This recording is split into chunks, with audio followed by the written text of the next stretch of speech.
Hola, ¿qué pasa? En este vídeo voy a demostrarte cómo todas las ideas y todas las tramas que JJ Abrams deja abiertas en El Despertar de la Fuerza, Rian Johnson se dedica a eliminar y destruir una tras otra hasta no dejar nada.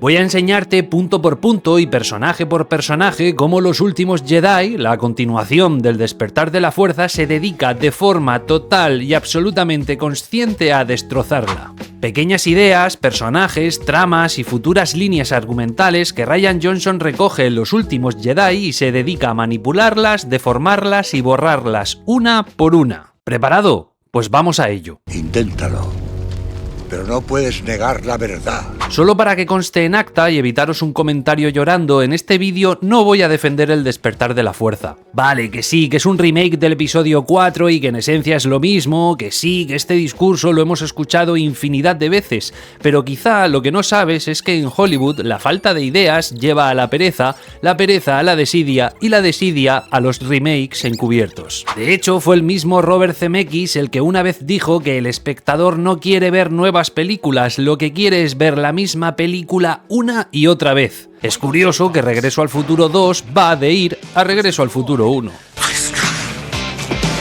El Despertar de la Fuerza es una película mediocre con todo un universo desaprovechado que supone la primera losa con la que se construye un buen montón de mierda que es el cine de los últimos años. Las cosas aparecen porque sí, la gente sale porque sí y los sucesos se dan porque sí. El Despertar de la Fuerza es una mala película que, cuidado, tiene muy buenas ideas. Ya veremos.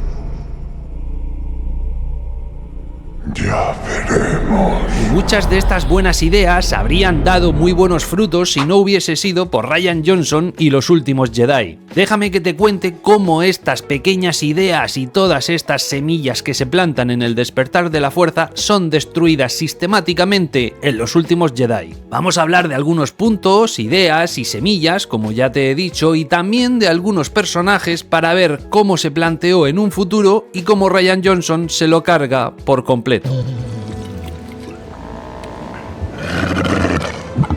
El personaje de Rey. Sé que es una opinión muy impopular, pero el personaje de Rey me parece de lo más interesante, aunque, claro está, desarrollado como el culo. Pero sí que me despierta cierto interés el juego de intentar descubrir quién es o de dónde viene, y creo que su presentación como una muchacha sola, abandonada en un planeta cualquiera, funciona muy bien, al menos en los primeros pasos del film.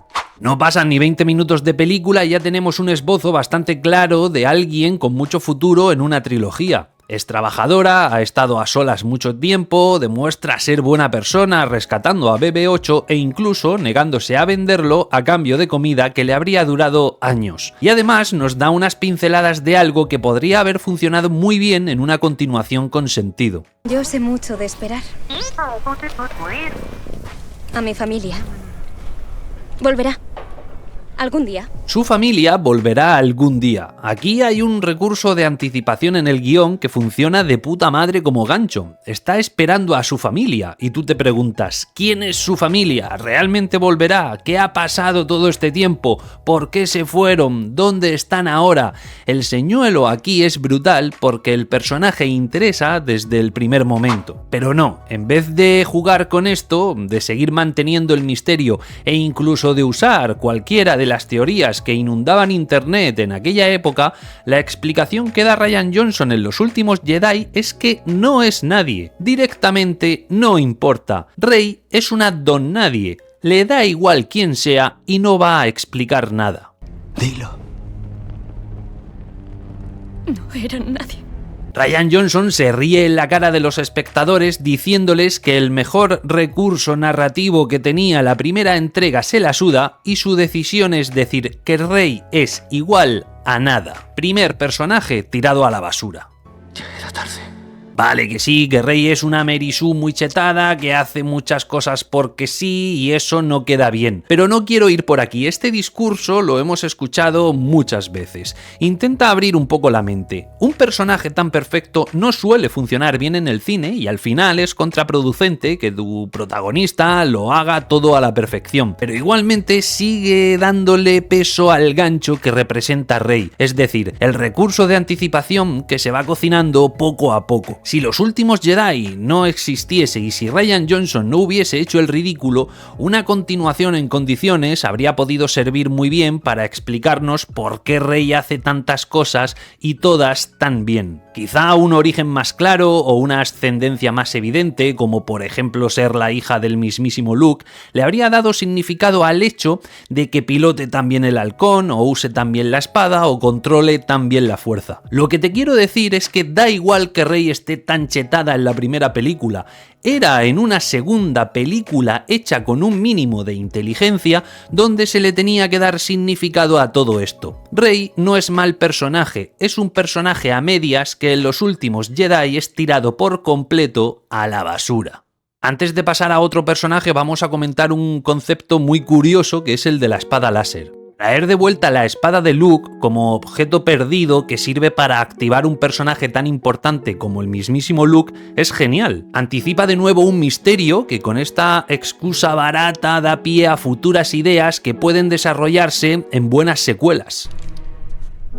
La guardaba bajo llave. ¿De dónde la has sacado?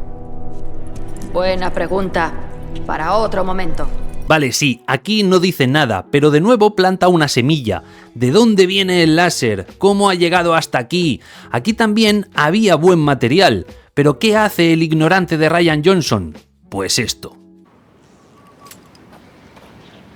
Lo lanza, se lo quita de en medio, lo tira a la basura, como va a hacer con todas las ideas de JJ, pero y no contento con ello, sabiendo que ya en el despertar de la fuerza el sable salió de la nada y para evitar que pueda repetirse de nuevo, toma la decisión de destruirlo, lo rompe, directamente se lo carga. Hablando de objetos que despiertan mucha nostalgia, como ya hizo con el sable, lo mismo sucede con el halcón milenario. Vale que sí, que como el sable de Luke, el halcón aparece porque sí. Aparece tan porque sí que directamente lo vemos tras un giro de cámara. Y la idea, como idea, es una mierda. Si no te digo que no. Pero de nuevo, insisto, en esta aparición hay una semilla que da pie a futuras ideas. ¿Cómo llegó hasta allí, por ejemplo? ¿Qué uso van a darle? Etcétera, etcétera. Hay 1000 preguntas que puedes hacerte con respecto al halcón milenario y que pueden desarrollarse en una secuela. Estamos en casa. ¿Qué hace Rian Johnson? Lo aparca. Sí, lo aparca. Rey llega a la isla de la tristeza esta y el halcón milenario lo aparca. El puto halcón milenario es aparcado y abandonado durante toda la película. Una buena secuela de pura nostalgia con un mito como el mismísimo halcón milenario dando guerra una vez más. Nah, mejor lo aparco y me olvido de él. Tío, es que es patético. Vamos con otro personaje secundario. Poe Dameron es otro nuevo personaje que creo que Oscar Isaac defiende muy bien, aunque tampoco lo tenía muy complicado. Un tipo noble, trabajador, buen piloto, un poco canalla, guapo y con principios. Vale, bien. Además es el primero que inicia la misión, de hecho abre él la película y hasta aquí todo bien, tampoco vamos a pedirle mucho más. Además tiene una buena aparición luego a mitad de la película, no sorprendiendo mucho pero sí animando el cotarro y demostrando ser un grandísimo piloto. Joder, aquí hay un personaje que debería haber acabado como mínimo siendo almirante o general de la Nueva República. Con una evolución inteligente a lo largo de buenas continuaciones, aquí teníamos a un piloto que tendría que haber heredado el cargo de la mismísima Leia. Es que era más que evidente que él debería representar la evolución de la Nueva República y que su consagración dentro de la misma sería la consagración de la República en la galaxia. Joder, blanco y en botella. Pero no, ¿cuáles son los planes de Rian Johnson? Pues primero, el que parece ser uno de los mejores pilotos de la galaxia no va a pilotar ni una nave durante toda la película. Y segundo, lo degrada, convirtiéndolo en un irresponsable y quitándole cualquier ápice de héroe. O sea, Rian Johnson se encuentra con un piloto con futuro y en vez de tenerlo toda la película dando guerra en un X-Wing, se dedica a pasearlo por una nave teniendo conversaciones con un personaje random mientras se está dando una persecución muy despacio durante toda la película.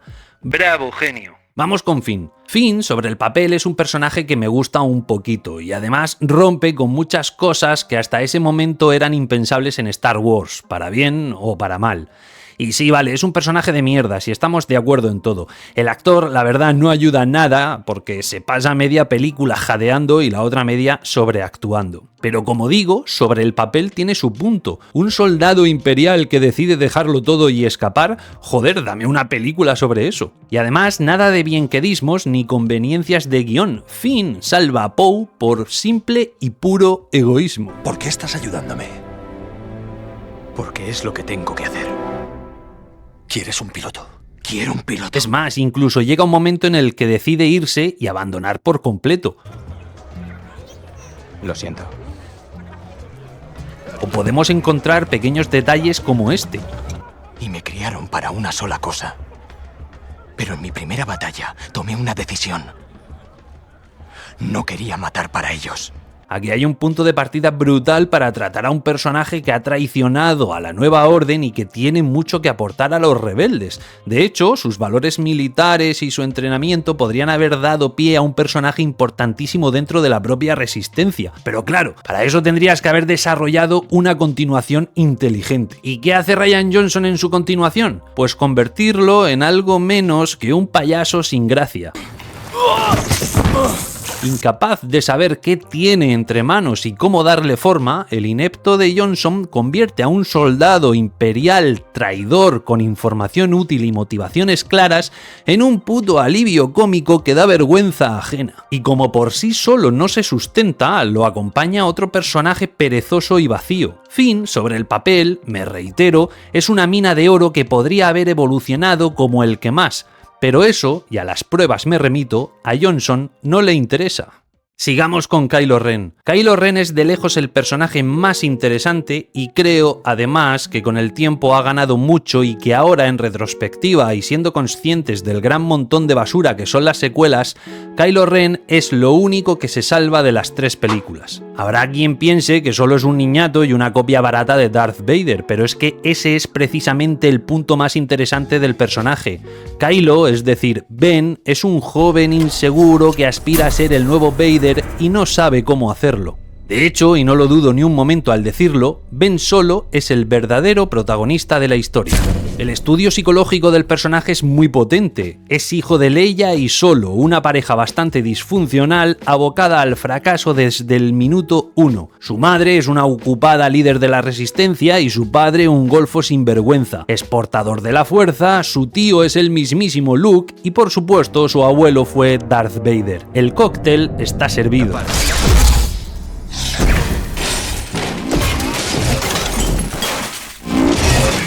No sería raro imaginar, dado este currículum, que un joven Ben viese como referencia y ejemplo a seguir a su abuelo, probablemente la persona más importante de toda la galaxia. Pero si con eso no bastase, Kylo, es decir, Ben, tiene que luchar constantemente contra la luz e intentar acercarse por sus propios medios a la oscuridad. Vuelvo a sentirla. La atracción hacia la luz.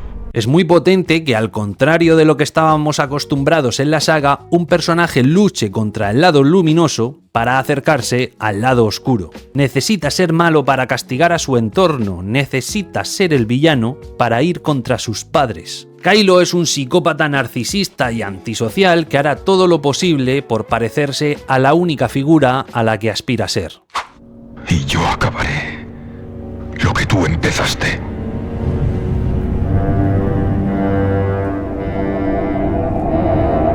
Quizá, y lo entiendo, todo este cóctel no llame la atención de muchos pollaviejas a los que no nos apetece ver problemas de veinteañeros en nuestra saga favorita. Pero oye, al menos hay algo. Aquí hay una buena semilla para desarrollar a lo largo de unas secuelas inteligentes, cosa que obviamente no tuvimos. Quizá el punto de partida no es todo lo excitante que podríamos esperar, pero creo que mejora en cuanto se presenta el mayor problema de Ben y el desencadenante de su mayor conflicto. Tú tienes miedo. No ser tan fuerte como llegó a serlo Darth Vader. Rey sale de la nada y como si de una anomalía sin explicación se tratase, resulta ser más poderosa que Kylo. Y claro, esto pone en alerta al muchacho. ¿Cómo es posible que haya alguien más poderoso que él? Pues si fueses el nieto de Vader, si aún estuvieses intentando controlar tus poderes, si encima tu maestro no para de machacarte y los rebeldes no dejan de tocarte los huevos, pues es normal que siendo un joven inseguro pierdas los papeles y des más de un paso en falso. Y aquí está el punto de partida de este personaje. Una don nadie te ha vencido y eso te aleja aún más de Vader. Esa chatarrera se te ha resistido. Es poderosa en la fuerza. Más de lo que cree, aunque no está entrenado. Yendo a lo que nos interesa, a lo que hace Johnson en Los Últimos Jedi, en vez de sostener este conflicto, de darle forma y de desarrollar el hecho de que Ben, por más que lo intente, sigue siendo débil, lo que hace es olvidarse por completo de todo esto. En vez de aprovechar a un Kylo aún más vengativo y violento para con Rey, lo que hace es acercar emocionalmente a los personajes. Lo que hace, y esto ya clama el cielo, es unirlos por obra y magia del puto guión y hacerlos mantener conversaciones como si fuesen dos adolescentes llamándose por teléfono. Lo que hace es olvidarse de que Kylo ha matado a su mismísimo padre para convertirse en el nuevo Vader y en vez de ir a muerte a por la persona que ahora le aleja de su cometido, los pone juntos a pelear en pareja. La secuela inteligente que hace falta aquí es la que nos cuente cómo un Kylo aún más desatado y psicópata hará todo lo posible para acabar con Rey y quizá en una tercera entrega poder culminar el desarrollo del personaje con precisamente lo que hace en Los Últimos Jedi, traicionar a su maestro para convertirse él en el líder supremo. A su verdadero enemigo. Por cierto, un detalle importante es este en el que destroza el casco. Aquí Rian Johnson vuelve a ser tan explícito como con el sable de Luke al principio de la película. Directamente lo destroza. El componente más característico del diseño del villano es destrozado de forma deliberada y lo que hace es abusar de la cara de Ben durante toda la película cuando lo que debería haber pasado es todo lo contrario. Ben, ya convertido del todo en Kylo, tendría que haberse escondido tras ese casco avergonzado por haber sido derrotado. De nuevo, otro personaje tirado a la basura. Solo eres un niño. Con una máscara. Vamos ahora con Snoke. Snoke se presenta como el líder supremo de la Nueva Orden y con solo verlo en sus escasas apariciones holográficas ya impone. Tiene un rostro que da miedo, se representa de forma imponentemente gigante y no deja pasar ni una. Personalmente me parece un acierto que parezca un ser tan intangible y controlador y peligroso y malrollero. Y como presentación funciona porque en esta primera entrega no es necesario que nos cuente quién es y cómo ha llegado ahí. Con solo verlo dar órdenes, manipular a Kylo y controlar la Nueva Orden es suficiente, es funcional. El droide que buscamos está en el halcón milenario. Es una buena semilla que, otra vez, debería haberse desarrollado en una secuela con sentido. ¿Quién es realmente? ¿De dónde viene? ¿Cómo ha conseguido tener el control? ¿Cómo entrenó a Kylo? ¿Cuáles son sus planes? Todo esto son preguntas que deberían haber tenido respuesta en una secuela que hubiese desarrollado a todos los personajes. Pero en vez de eso, Johnson lo que hace es quitárselo de en medio.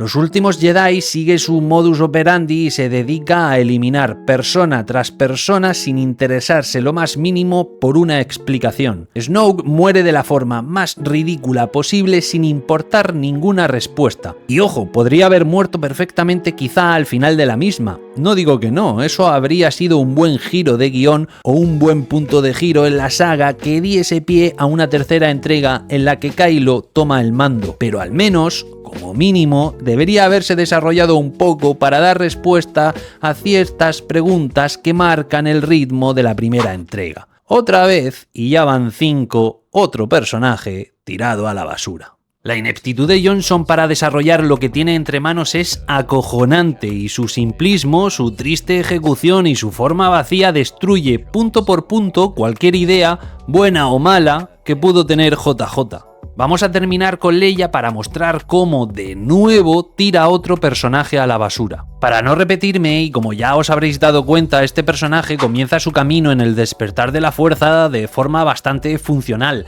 haciendo, como ella mismo dice, lo que mejor sabe, y termina en los últimos Jedi, ¿cómo? Pues sí, anulada por completo.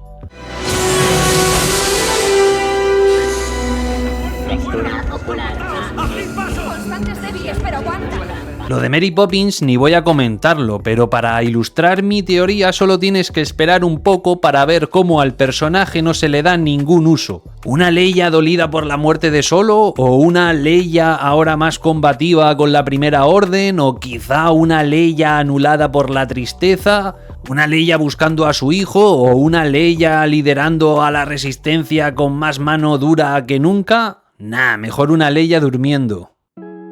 Por cierto, con Phasma pasa exactamente lo mismo. Un personaje aparentemente atractivo con un misterioso pasado y mucho potencial en el futuro, pues sí, a la basura otra vez. No digo que el despertar de la fuerza sea un buen comienzo o tenga grandísimas ideas o sea una buena película. Solo digo que como introducción funciona bastante bien. Su deber, como primera pieza de una trilogía, es presentar nuevos personajes que vayan a desarrollarse en el futuro. Lo único que debe hacer es sembrar la semilla que se vaya a recoger más adelante. Me da igual si Rey está chetada, si Luke no sale lo suficiente, si el halcón es puro fanservice o si la nostalgia no deja avanzar. Me da igual que sea una copia mala del episodio 4 o que no tenga grandísimas buenas ideas. Lo único que me interesa aquí son las semillas que deberían haber brotado en una secuela con sentido, pues la segunda parte de la trilogía ha de desarrollar los personajes y cerrar con algo que dé pie a una tercera, y esto, guste más o menos, Los últimos Jedi de Rian Johnson no lo hace. Lo único que hace, lo único a lo que se dedica es a destruir una tras otra todas las semillas que se plantan en el pasado. Los últimos Jedi es la primera losa con la que se entierra Star Wars para siempre, y todo, absolutamente todo lo que ha sucedido después de eso se ha hecho solo para arreglar lo que destrozó Rian Johnson. Los últimos Jedi destruyó Star Wars para siempre.